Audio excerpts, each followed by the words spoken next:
The Untold Lie concerning Ray Pearson. Ray Pearson and Hal Winters were farm hands employed in a farm 3 miles north of Winesburg. On Saturday afternoons, they came into town and wandered about through the streets with other fellows from the country. Ray was a quiet, rather nervous man of perhaps 50, with a brown beard and shoulders rounded by too much and too hard labor. In his nature he was unlike Hal Winters, as two men can be unlike. Ray was an altogether serious man, and had a little sharp-featured wife who had also a sharp voice. The two, with half a dozen thin-legged children, lived in a tumble-down frame house beside a creek on the back of the Wills farm, where Ray was employed. Hal Winters, his fellow employee, was a young fellow. He was not out of the Ned Winters family, who were very respectable people in Winesburg, but was one of the 3 sons of the old man called Peter Winters, who had a sawmill near Unionville 6 miles away, and who was looked upon by everyone in Winesburg as a confirmed old reprobate. People from the part of northern Ohio in which Winesburg lies will remember old Peter by his unusual and tragic death. He got drunk one evening in town and started to drive home to Unionville along the railroad tracks. Henry Brattenberg, the butcher, who lived out that way, stopped him at the edge of the town and told him he was sure to meet the down train, but Peter slashed at him with his whip and drove on. When the train struck and killed him and his 2 horses, a farmer and his wife who were driving home along a nearby road saw the accident. They said that old Peter stood up on the seat of his wagon, raving and swearing at the onrushing locomotive, and that he fairly screamed with delight when the team, maddened by his incessant slashing at them, rushed straight ahead to certain death. Boys like young George Willard and Seth Richmond will remember the incident quite vividly, because although everyone in our town said that the old man would go straight to hell and that the community was better off without him, they had a secret conviction that he knew what he was doing and admired his foolish courage. Most boys have seasons of wishing they could die gloriously, instead of just being grocery clerks and going on with their humdrum lives. But this is not the story of Peter Winters, nor yet of his son, Hal, who worked on the Wills farm with Ray Pearson. It is Ray's story. It will, however, be necessary to talk a little of young Hal, so that you will get into the spirit of it. Hal was a bad one. Everyone said that. There were 3 of the Winters boys in that family: John, Hal, and Edward, all broad-shouldered big fellows like old Peter himself, and all fighters and woman chasers, and generally all-round bad ones. Hal was the worst of the lot, and always up to some devilment. He once stole a load of boards from his father's mill and sold them in Winesburg. With the money, he bought himself a suit of cheap, flashy clothes. Then he got drunk, and when his father came raving into town to find him, they met and fought with their fists on Main Street and were arrested and put into jail together. Hal went to work on the Wills farm because there was a country school teacher out that way who had taken his fancy. He was only 22 then, but had already been in 2 or 3 of what were spoken of in Winesburg as women's scrapes. Everyone who heard of his infatuation for the school teacher was sure it would turn out badly. "He'll only get her into trouble, you'll see," was the word that went around. And so these 2 men, Ray and Hal, were at work in the field on a day in the late October. They were husking corn, and occasionally something was said, and they laughed. Then came silence. Ray, who was more sensitive and always minded things more, had chapped hands, and they hurt. He put them into his coat pockets and looked away across the fields. He was in a sad, distracted mood and was affected by the beauty of the country.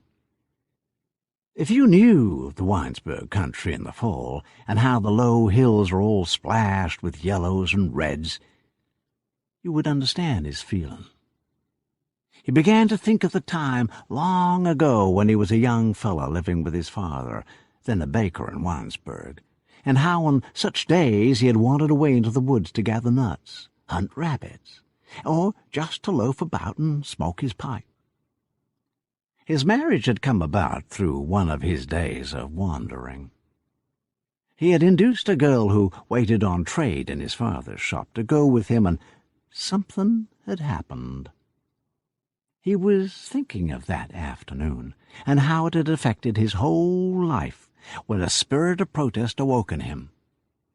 He had forgotten about Hal, and muttered words.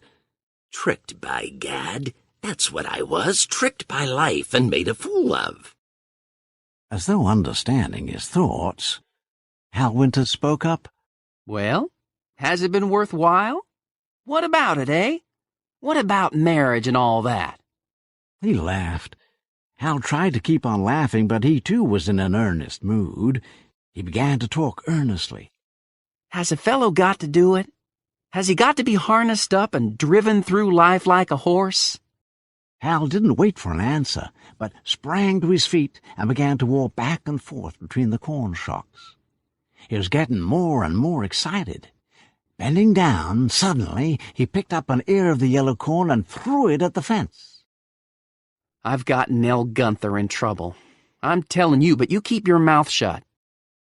Ray Pearson arose and stood staring.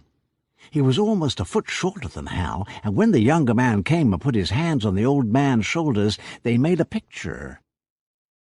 There they stood in the big empty field with the quiet corn shocks standing in rows behind them, and the red and yellow hills in the distance, and from being just two indifferent workmen, they'd become all alive to each other.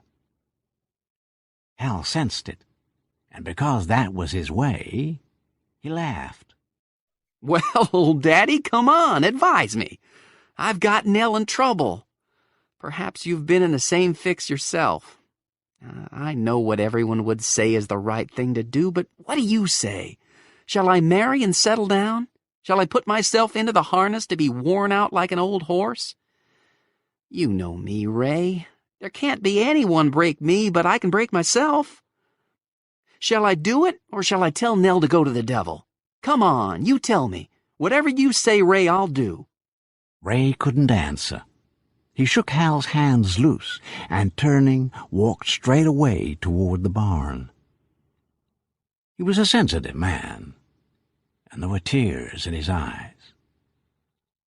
He knew there was only one thing to say to Hal Winters, son of old Windpeter Winters, only one thing that all his own training and all the beliefs of the people he knew would approve. But for his life, he couldn't say what he knew he should say. At 4:30 that afternoon, Ray was puttering about the barnyard when his wife came up the lane along the creek and called him. After the talk with Hal, he hadn't returned to the cornfield but worked about the barn. He had already done the evening chores and had seen Hal, dressed and ready for a roistering night in town, come out of the farmhouse and go into the road. Along the path to his own house, he trudged behind his wife, looking at the ground and thinking. He couldn't make out what was wrong. Every time he raised his eyes and saw the beauty of the country in the failing light, he wanted to do something he had never done before. Shout or scream or hit his wife with his fist or something equally unexpected and terrifying. Along the path, he went scratching his head and trying to make it out. He looked hard at his wife's back, but she seemed all right. She only wanted him to go into town for groceries, and as soon as she had told him what she wanted, began to scold. You're always puttering. Now I want you to hustle. There isn't anything in the house for supper, and you've got to get to town and back in a hurry. Ray went into his own house and took an overcoat from a hook back of the door. It was torn about the pockets, and the collar was shiny. His wife went into the bedroom and presently came out with a soiled cloth in one hand and $3 silver in the other. Somewhere in the house, a child wept bitterly, and a dog that had been sleeping by the stove arose and yawned. Again the wife scolded. The children will cry and cry. Why are you always puttering? Ray went out of the house and climbed the fence into a field. It was just growing dark, and the scene that lay before him was lovely. All the low hills were washed with color, and even the little clusters of bushes in the corners of the fences were alive with beauty.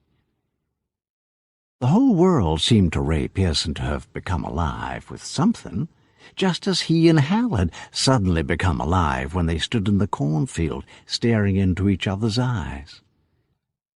The beauty of the country about Winesburg was too much for Ray on that fall evening. That's all there was to it. He couldn't stand it. Of a sudden, he forgot all about being a quiet old farm hand, and throwing off the torn overcoat began to run across the field. As he ran, he shouted a protest against his life, against all life, against everything that makes life ugly. He cried into the empty spaces that lay about him. There was no promise made. I didn't promise my Minnie anything. And Hal hasn't made any promise to Nell. I know he hasn't. She went into the woods with him because she wanted to go. What he wanted, she wanted. Why should I pay? Why should Hal pay? Why should anyone pay? I don't want Hal to become old and worn out. I'll tell him. I won't let it go on. I'll catch Hal before he gets to town, and I'll tell him. Ray ran clumsily, and once he stumbled and fell down. He kept thinking, I must catch Hal and tell him. And although his breath came in gasps, he kept running harder and harder. As he ran, he thought of things that hadn't come into his mind for years. How at the time he married, he had planned to go west to his uncle in Portland, Oregon. How he hadn't wanted to be a farmhand, but had thought when he got out west he would go to sea and be a sailor, or get a job in a ranch and ride a horse into western towns, shouting and laughing and waking people in the houses with his wild cries. Then as he ran, he remembered his children, and in fancy felt their hands clutching at him. All of his thoughts of himself were involved with the thoughts of Hal, and he thought the children were clutching at the younger man also. They are the accidents of life, Hal. They are not mine or yours. I had nothing to do with them. Darkness began to spread over the fields as Ray Pearson ran on and on. His breath came in little sobs. When he came to the fence at the edge of the road and confronted Hal Winters, all dressed up and smoking a pipe as he walked jauntily along, he couldn't have told what he thought or what he wanted. Ray Pearson lost his nerve. And this is really the end of the story of what happened to him. It was almost dark when he got to the fence, and he put his hands on the top bar and stood staring. Hal Winters jumped a ditch and, coming up close to Ray, put his hands into his pockets and laughed. He seemed to have lost his own sense of what had happened in the cornfield, and when he put up a strong hand and took hold of the lapel of Ray's coat, he shook the old man as he might have shaken a dog that had misbehaved. You came to tell me, eh? Well, never mind telling me anything. I'm not a coward, and I've already made up my mind.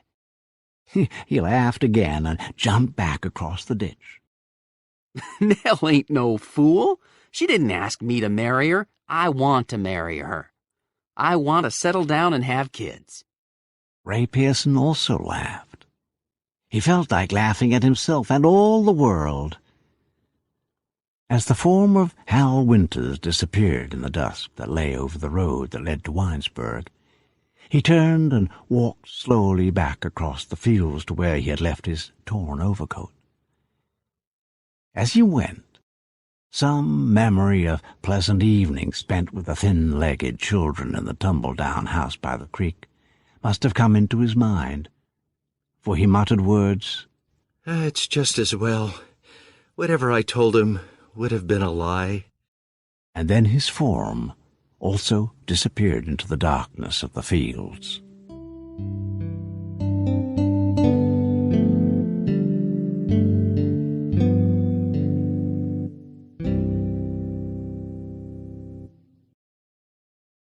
Thank you for watching the video. Subscribe to hear more great stories.